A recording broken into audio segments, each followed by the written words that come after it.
Hello and welcome. If you're new to this channel, welcome.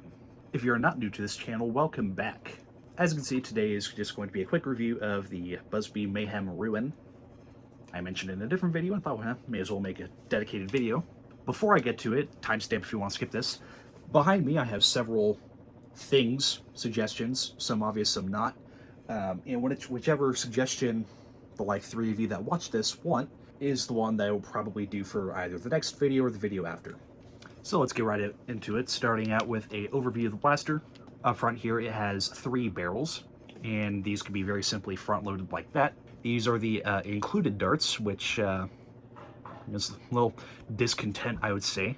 But they're akin to waffle head darts, and they are much better than the crappy long-distance darts that they insisted on including with them for years. It is worth noting that this does not rotate. There's an internal mechanism that rotates, so you don't have to mess with that. Down below we have the grip. It is much smaller than average, but this is a backup blaster, so it's not a huge deal. And then we have the trigger. Obviously there's no slam fire. And the trigger pull is pretty bad, actually. I would not say this is a good or well-executed trigger pull at all. But more on that in my sort of analysis opinion segment. Moving to the very back, we have this priming handle. It's a big, giant priming handle that you can get one whole finger into, or you can grip it at the sides. And it does move, but not so much as the old Tech 3. This is much better, in my opinion. And once it's primed back, then you fire, if it's the right barrel. It's not smart AR like a Nerf blaster, so you might have to fire a couple times if you only load one dart. And for just these couple of videos, there will not be a firing demo, as there's just not enough room for it. So straight to my firing analysis. Overall, several problems actually. The first of which is with these barrels. And I don't know if it's the design or just the fact that there's no air restrictor, but whenever you're firing, then often when you get to the third dart, then it's already pushed out a bit, and its performance is much lower than the other two, which leads to very inconsistent firing velocity on a blaster that already shoots way under that 70 FPS elite par and is a far cry from that 90 FPS dart zone par. Furthermore, the catch doesn't always catch. Be maybe one of every 15 shots, where for 2 or 3 shots it refuses, which is super annoying, and that's kind of its one job. And that is going to lead straight into what I'm going to call the complaints section, or what bugs me about this. And it actually has nothing to do with the firing, but the ergonomics are dreadful.